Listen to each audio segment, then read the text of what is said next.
Boop.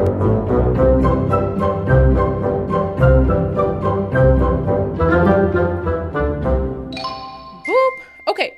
I don't know what it is with public schools and celebrating like violent political movements and dictators. And I mean, I do know what it is. They're have teachers who are highly ideological and they are far left and they want their students to be far left and to celebrate people as icons who absolutely they should not be celebrating. So we had given you an example last week of Mar Vista Elementary reading a book to kids called A for Activist, where they celebrated like Marxism, they celebrated some Central American far left militant group called the Zapatistas. Here's a little excerpt of that book. A is for activist. Jia Jingjiang, Juanita Jamal, justice for the janitors, justicia for all. Megaphones marching, movimiento music. Hip hip hooray, it must be May Day. Protest, power to the people, yeah. Radical Reds, the headlines said. Ruinous rioters, the rumors spread. Rabble rousing riffraff. Really? X is for Malcolm, as in Malcolm X. History's lessons can be complex. Z is for Zapatista, of course. Of course, where even I had to Google that because I had no idea what it is. And you think, was that fifth graders, right? It was read to fifth graders. Z is for Zapatista, of course. Kind of mentally deranged person writes that book for kids. It's so strange. So something they've never even heard of. Now they're going to go look it up and they're going to say, well, my teacher read this and celebrated this. So these, far left militants must be really cool. Weird stuff. This is weird stuff. Anyway, there's add Fidel Castro to the list.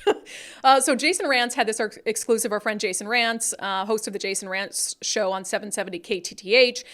School celebrated Fidel Castro as a hero during MLK assembly. And apparently he was celebrated as a hero for being anti-colonialist. Oh my gosh. And Jason here, it is at Shorecrest High School. Happened on January 18th. It was a presentation by staff. A portion of it focused on Castro. A mom brought this up to Jason Rantz because his son texted her and it was like, what is going on here? She said her son was disturbed.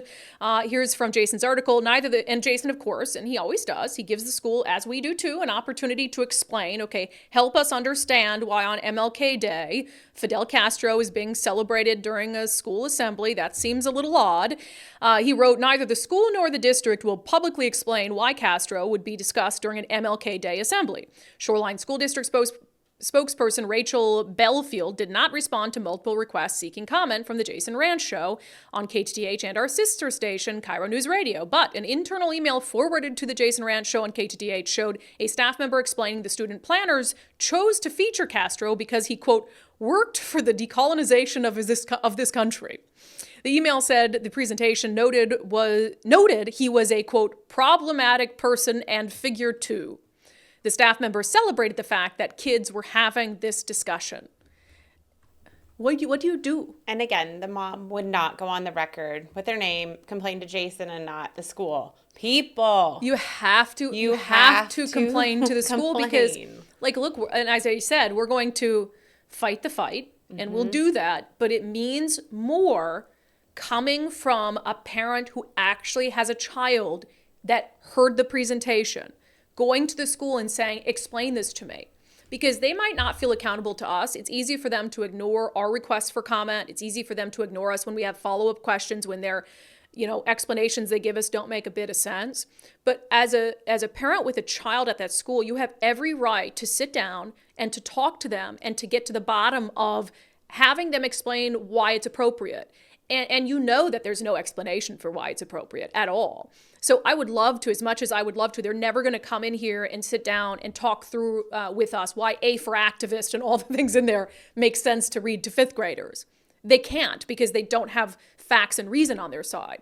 So as a parent, if you sit down and you really challenge them on it and they fail to explain the justification, I think it's much more likely that they stop doing stuff like that.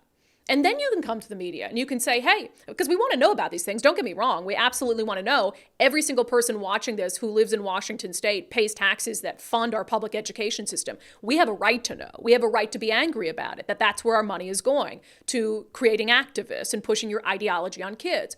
But parents have a huge stake in it, and your voice matters. And so I want you to go. I want you to push back against these teachers, ask questions, put it in writing.